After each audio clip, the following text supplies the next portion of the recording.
So I was given a copy of Still Life with Bones, Genocide Forensics and What Remains by Alexa Haggerty.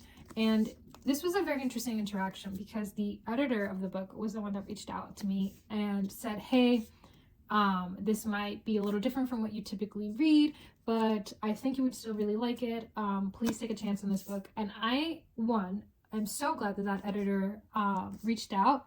And I'm so glad that I did take a chance because this book is so profound and it's going to leave an impact on me, and I'm about to explain why.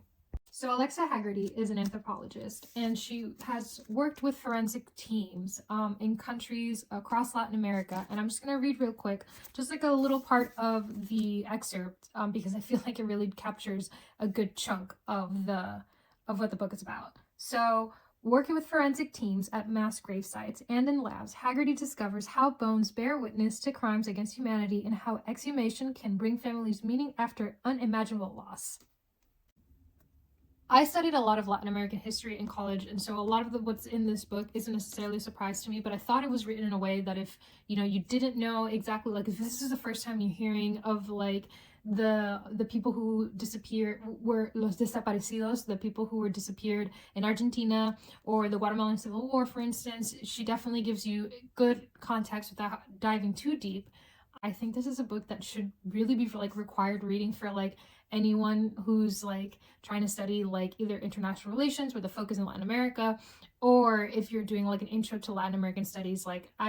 If you're a professor, please put this book on your syllabus. This is fantastic reading, and I wish I had this book as part of my schooling. So I will say this book is heavy.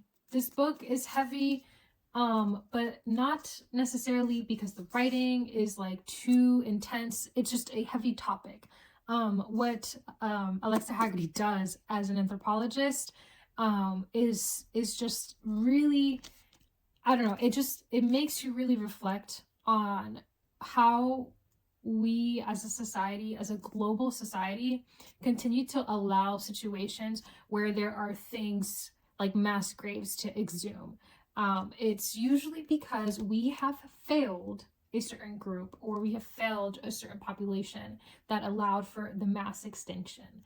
And so, especially with what is going on in Gaza, I think this book right now is incredibly timely and incredibly relevant because it gives you a retrospective of what does it mean to just have to come to terms with what we allowed to happen under our watch, and how certain communities, certain families have to recover or try to recover. And overall, I think this book is just gonna hopefully make you feel a lot of strong emotions.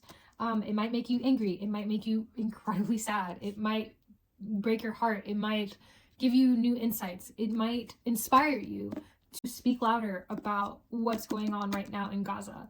Whatever it does, I hope you just give it a chance like I did, because you will not regret it.